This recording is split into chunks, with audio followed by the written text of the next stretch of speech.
चार नवरात्रे होते हैं। कितने? चार। दो नवरात्रे गुप्त होते हैं, दो नवरात्रे तुम्हारे सामने आते हैं, एक चैत्रीय एक शरदीय। ये श्राद्ध विराम हो जाएगा, फिर नवरात्रे प्रारंभ हो जाएंगे, शरदीय नवरात्रे प्रारंभ। क्यों भैया? कभी किसी ने पूछा कि चार नवरात्रे होते हैं?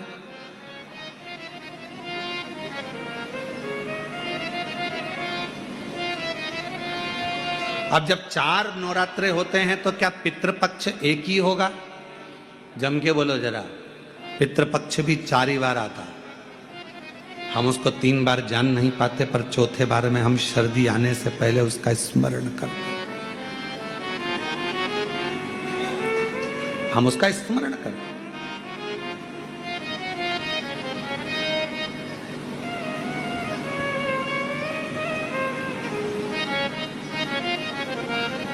क्या केवल 4 नवरात्रे? क्यों? मां जगतजननी की आराधना 4 बार 4 नवरात्रे के रूप में क्यों होती है? हमारा बचपन, हमारी जवानी, हमारी अधेड़ी और हमारा बुढ़ापा, 4 अवस्था में यह नवरात्रे की जो साधना होती है, नवरात्रे में जो आराधना होती है, जो नवरात्रे में मां आद्य शक्ति दुर्गा भवानी मां पार्वती की पूजन होती है, माँ गोरा के रूप में, चंद्रघंटा के रूप में, स्कंद के रूप में, कुष्मांडा के रूप में, माँ कात्यायनी के रूप में, माँ कालरात्रि के रूप में, जब हम माँ आद्य शक्ति की आराधना करते हैं तो वो नवरात्रे हमारे शरीर को एक ऊर्जा देते हैं, एक एनर्जी देते हैं, एक बल देते हैं। नवरात्रे आएंगे, प्रारंभ होंगे, उस नवरात्रे में आपकी बार तो नवरात्रे 10 दिन के हैं। आप सभी को बहुत बहुत बधाई हो इसकी। कहते हैं नवरात्रे जब बढ़कर आते हैं, 9 दिन से अगर 10वें दिन नवरात्रे बढ़ जाते हैं, नवरात्रे अगर 1 दिन भी बढ़कर आते हैं, तो माँ जगतजननी की आराधना करने वाले, साधना करने वाले भक्तों को जितना फल नवरात्रे का प्राप्त होता है, वो 10 गुना फल नवरात्रे में प्राप्त होता है। अगर नवरात्रे 1 दिन बढ़ जाएं, 10 दिन के नवरात्रे हैं अब की बात।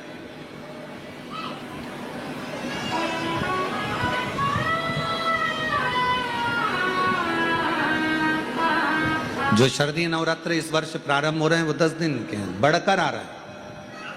शिव शक्ति की खूब आराधना करो, भगवान शंकर और पार्वती की खूब साधना करो, शिव पार्वती का भजन करो, शिव पार्वती का स्मरण करो, शिव पार्वती की भक्ति करो, मंत्र जाप करो, नाम जाप करो, कीर्तन करो, आराधना करो, साधना करो, वो फल देते हैं।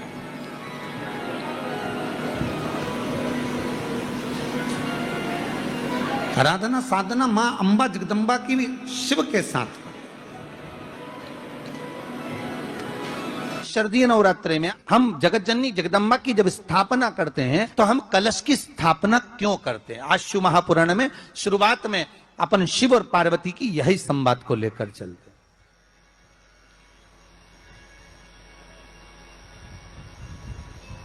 आखिर कलश में ऐसा क्या है?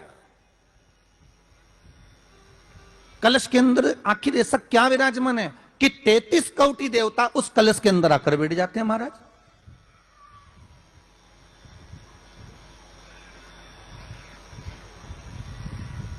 आप कोई यज्ञ करने जा रहे हो, आप कोई पोथी पुराण करने जा रहे हो, आप कोई अच्छा कार्य करने जा रहे हो, तो ब्राह्मण देवता कह देते कलश की स्थापना होगी, कलश की शोभा यात्रा निकलेगी, कलश यात्रा निकलेगी, कलश विराजमान होगा। और आज महत्व तक क्यों है? उस कुंभ की, उस घड़े की महत्वता कहां से प्रकट हो गई? शिव महापुराण की कथा कहती है महाराज, भगवान ओघड़दानी शंकर स्वयं आद्य शक्ति जगदम्बा से कहते हैं कि जगदम्बा तू क्या चाहती है बोल। तो जगतजननी जगदम्बा कहती है कि जहां मैं हूं वहां शंकर है, ये आपने कह दिया, पर जहां शंकर है वहां पार्वती का होना जरूरी है। उसके लिए सिद्ध करने के लिए एक स्थान ऐसा बनाया जाए जहां पर शंकर विराजमान है और शंकर के साथ पार्वती विराजमान है। तो शिव जी ने कहा, पार्वती उसके लिए मैं तुझे एक सुंदर कलश का निर्माण कर देता हूं। दुनिया का रचनाकार, दुनिया की रचना करने वाले महाराज, संपूर्ण ब्रह्मांड की रचना करने वाले, जिनको भगवान शिव ने स्वयं ब्रह्मदेव से कहा है कि ब्रह्मा जी तुम सृष्टि खंड को आगे बढ़ाइए, सृष्टि की रचना कर। ब्रह्मा जी कह रहे हैं, नाथ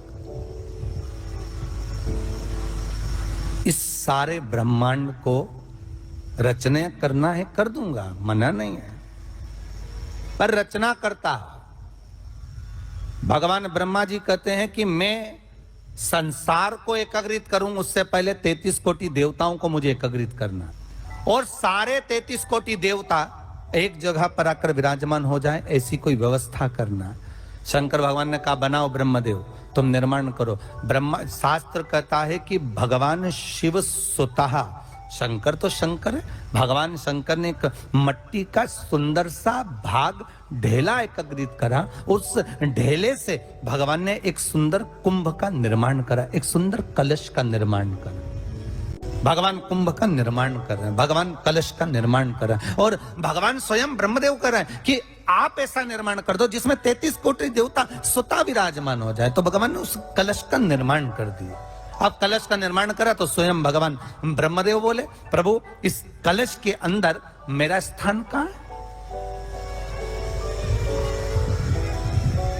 मेरा स्थान कहां है?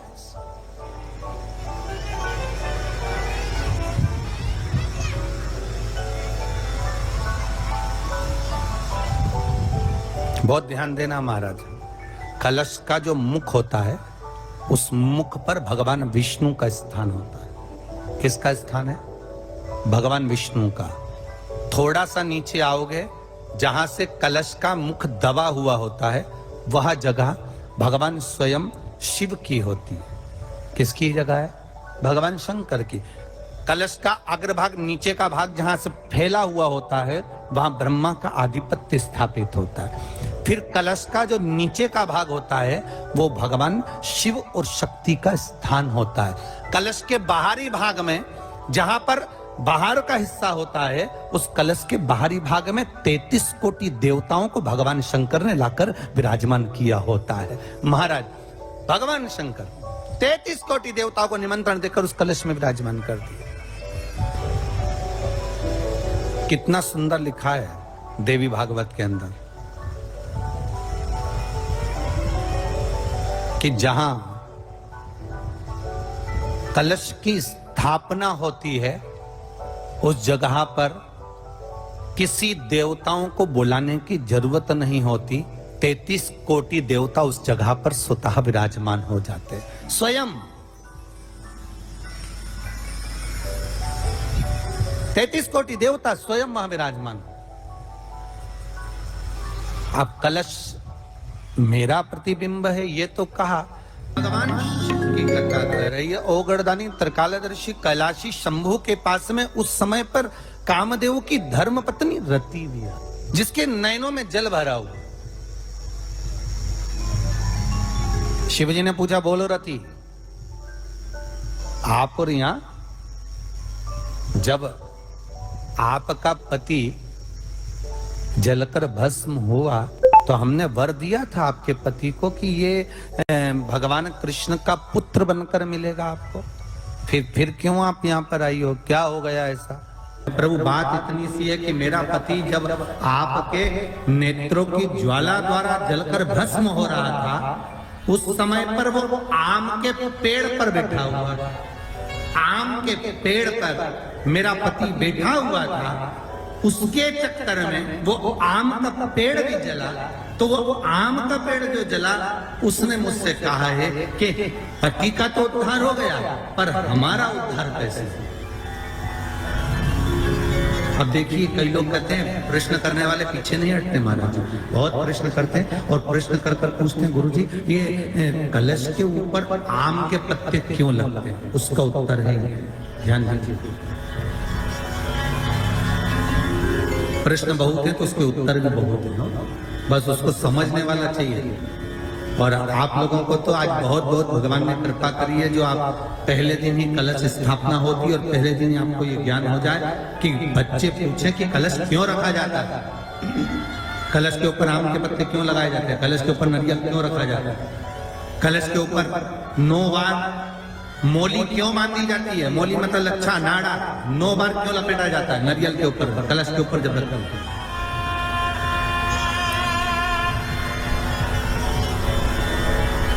कलश के ऊपर जब जब श्रीफल रखाता है, नारियल रखाता है, तो उस पर 5 बार 7 बार मोली नहीं लपेटी जाएगी, तो 9 ही बार लपेटी जाएगी। 5 या 7 बार लपेटते हैं तो कहते हैं कि लक्ष्मी की छिन्नता होती है, और वो 9 बार लपेटी जाती है तो भरपूर लक्ष्मी का भंडार। भगवान बोले अब आप आई हो रति, ठीक है, मांगो क्या चाहिए, बस इतनी कृपा कर दीजिए कि आम के वृक्ष का भी उद्धार कर दो।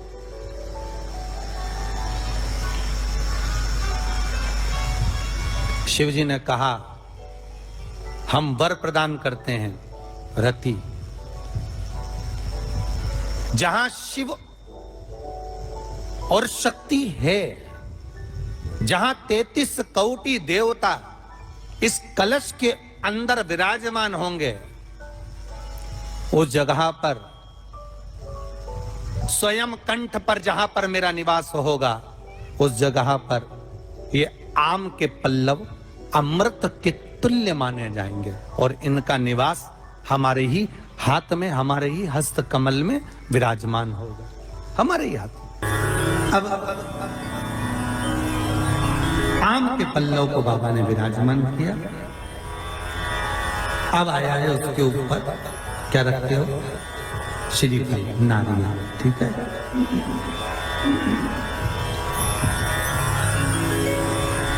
नारियल कौन, अब उसका भी प्रसंग शिव महापुराण में, स्कंद पुराण में बड़ा सुंदर है, ठीक है।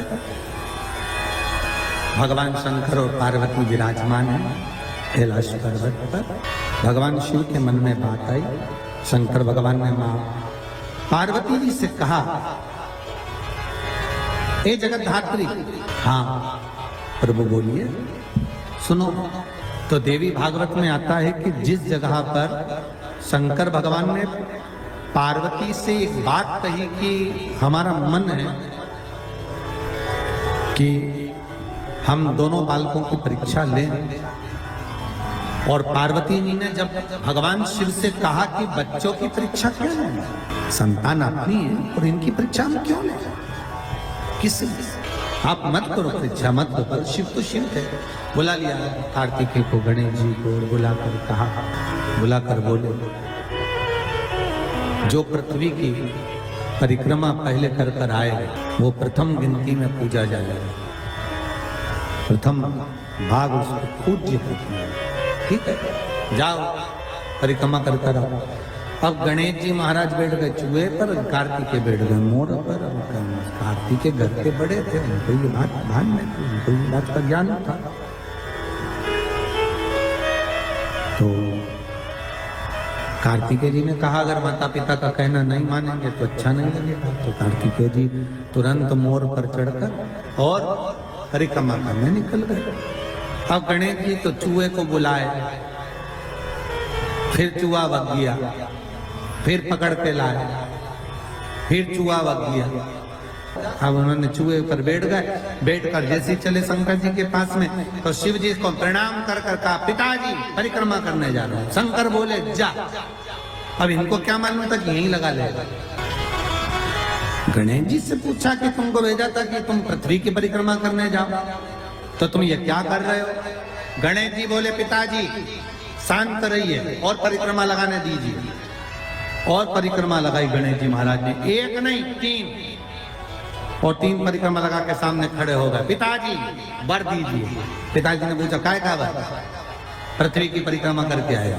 शंकर भगवान बोले बता मेरे आजू बाजू घूम लिया और क्या पृथ्वी की परिक्रमा करिए। परिक्रमा लगा कर आकर खड़े होकर के आशीर्वाद दे दो। तो पूछा आशीर्वाद क्यों?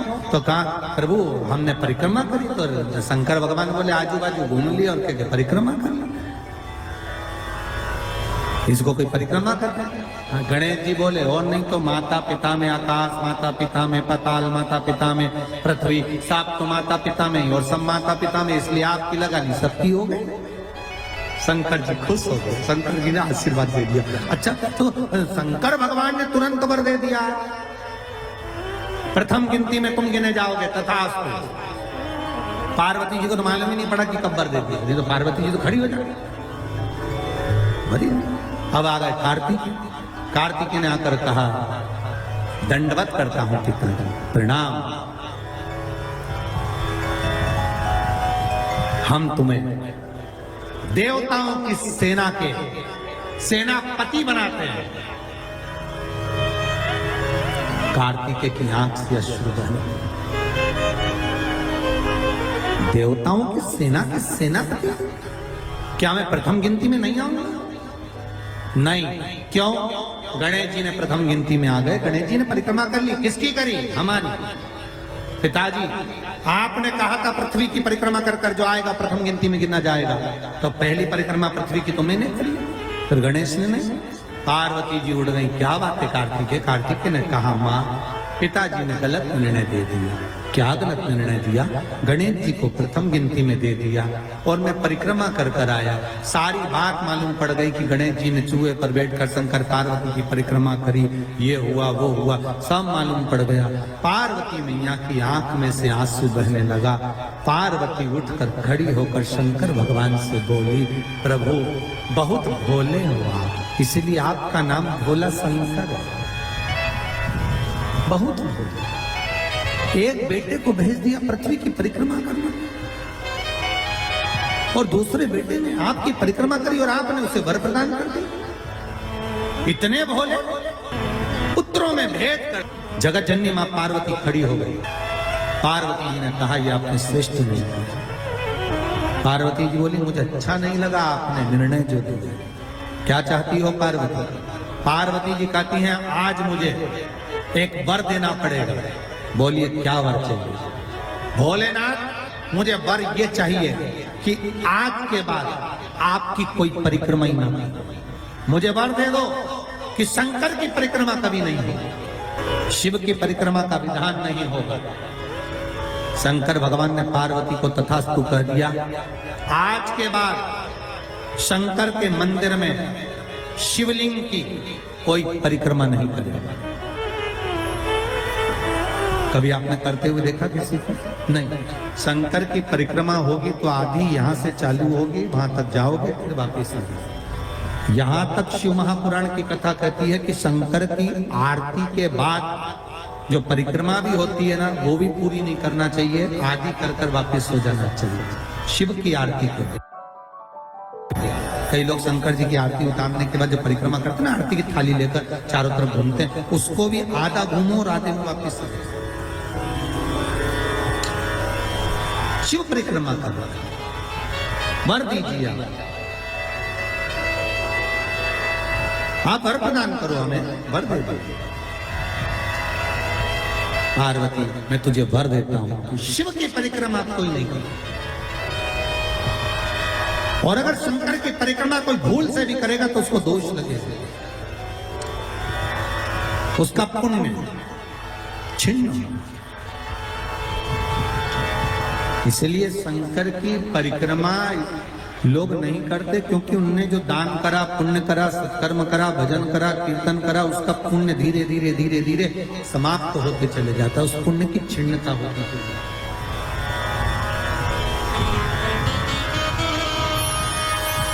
नहीं। पार्वती जी बोले प्रभु हम एक मेरा निवेदन स्वीकार करेंगे, बोलो क्या बात है। पार्वती जी बोलती हैं आपने गणेश जी को प्रथम पद दिया है तो इस कार्तिकेय को भी प्रथम पद प्रदान करिए। शिव जी बोले ये नहीं हो सकता क्योंकि प्रथम पद एक ही होता है, प्रथम पद केवल एक होगा और वो एक पद मैंने प्रदान कर दिया, अब मैं दूसरा पद कैसे दे सकता। मैं दूसरा पद कैसे प्रदान कर सकता, मैं दूसरा पद कैसे दे सकता। पार्वती, एक काम हो सकता है, बोलिए प्रभु। मैं कार्तिकेय को कुछ ऐसा बना देता हूं कि जहां पर गणेश प्रथम पद में रहेगा तो ये कार्तिकेय भी प्रथम पद में पूजा जाएगा। बना दीजिए। भगवान शंकर ने कार्तिकेय को श्रीफल का निर्माण कर दिया। स्कंद पुराण का क्या बनाया है? श्रीफल, नारियल। ये नारियल किसका प्रतिबिंब है? तो कहा ये कार्तिकेय जी का प्रतिबिंब है। किसका प्रतिबिंब है? कार्तिकेय जी का। तो गणेश जी की पूजन जो कलश के रूप में होती है तो उसके ऊपर जो श्रीफल रखाता है वो स्कंद देव है, कार्तिकेय है। वो स्कंद देव, वो कार्तिकेय। सारे ग्रहों को शांत करने के लिए, कार्य को सिद्ध करने के लिए, कार्य की सफलता के लिए, व्यक्ति की मनोकामना पूर्ण करने के लिए कलश के ऊपर क्या रखा जाता है? जम के बोलिए, नारियल, श्रीफल रखा जाता है जो कार्य की सफलता प्रदान